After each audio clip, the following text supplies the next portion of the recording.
Light the fire in my soul. Fan the flame, make me whole. Lord, you know where I've been. So light the fire in my heart. Welcome to Impact. Today we're going to discuss a question that seems to be prevalent among the world today and among people who are both in the church and those who are outside of the church who are questioning God on various attributes of His qualities.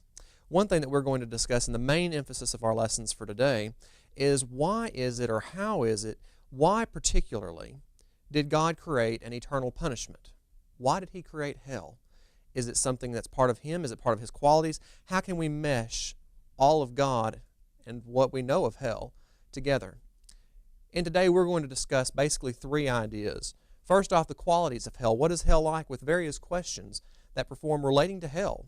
Is hell eternal? Is it temporary? What's it going to be like from the biblical standpoint? We're also going to discuss attributes of God. What are His qualities? Is He a God of love? Is He a God of justice? And finally, in our closing, we hope to be able to mesh these two ideas together to understand exactly how it is that God can create an eternal punishment. Are you ready for impact? To begin with, let's discuss the qualities of hell. What exactly we can understand about hell from the biblical perspective.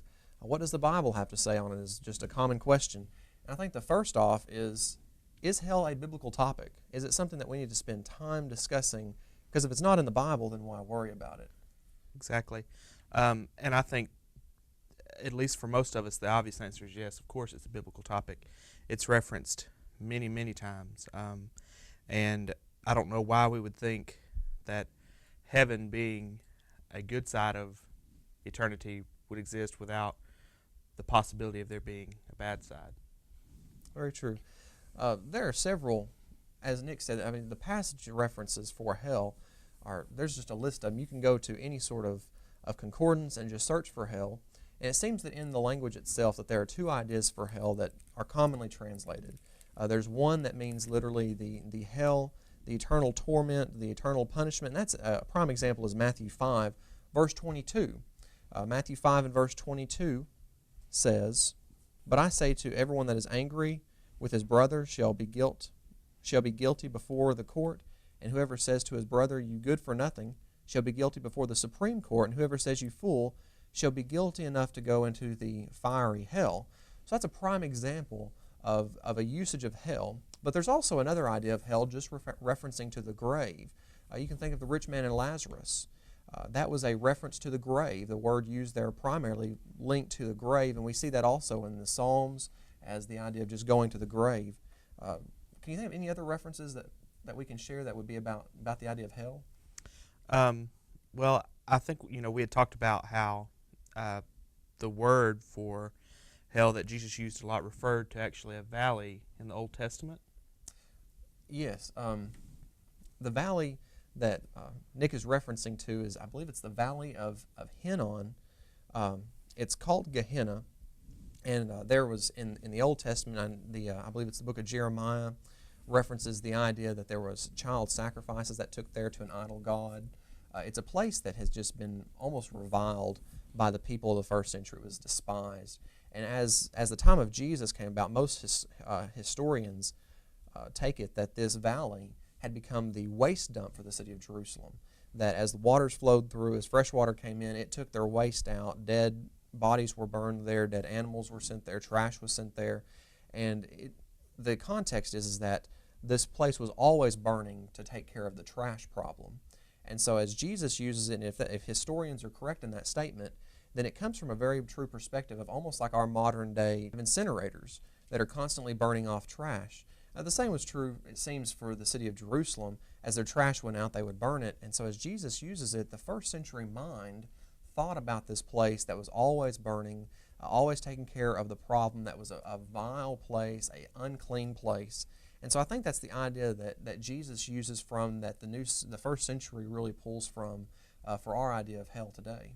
So they understood that this valley was a place that was connected with, I mean, if you had to go and stay there, then, you would be burned, you would be considered as waste, is no good. And so I guess since Jesus uses that comparison, to show that's what hell was all about. And so let's think about what Jesus was actually referencing by using the word Gehenna. Does hell exist? And so what exactly is Jesus trying to describe? And did God actually create it? And I think the answer to that question is, of course, He created it. John 1, verse 3 talks about how all things came into being through Him. And so I guess now the question is more of like why He would create it. I think about when we think about why He would create it, we think of 2 Peter chapter 2, verse 4. For if God did not spare angels when they sinned, but cast them into hell and condemned them to pits of darkness reserved for judgment. You can also go back to Matthew chapter 25 and verse 41, where it talks very much about the idea that hell was made for Satan and his angels, and that God it almost seems that from Matthew 25 that God's intent for hell was not for man to be there. And I think that kind of goes back to the creation, but that the idea of hell was there for the angels and the devil who have defiled against God. I think that's a very important aspect of hell, that it wasn't created for us. God never intended for us to have to go there and to have to some degree, endure that. It was created for those who had sinned against God before the foundation of the world, I guess. And so we as His creation, as His human beings, the firstborn of His creation, I guess, we were supposed to be, the first fruits of His labor, and we weren't supposed to ever be subjected to such a thing as hell. But I think that brings us to the point and reason behind hell as far as why we would ever have to go there. And I think Isaiah 59, 1 and 2 talks about how that sin creates a separation between us and God, a barrier in our relationship. And if we're set apart from God and we stay on that course to our death, then our reward is eternal punishment in hell with the angels. Mm-hmm.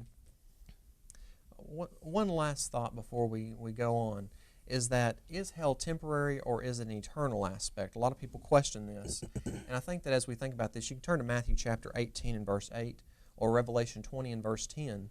And you'll see in both of those passages, Matthew chapter 18, 8, references to hell being eternal. And then Revelation 20 verse 10 says that it is forever and ever.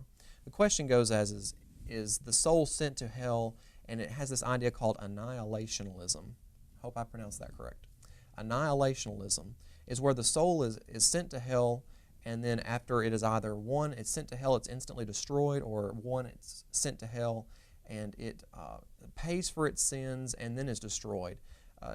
The Bible doesn't clarify that. The Bible seems to say that hell is an eternal place, that it's a place that is always burning. And we have to remember that time is of the essence here, that God doesn't live in time, and that hell apparently doesn't live in time either. And so therefore we cannot place a time value on a soul being in hell.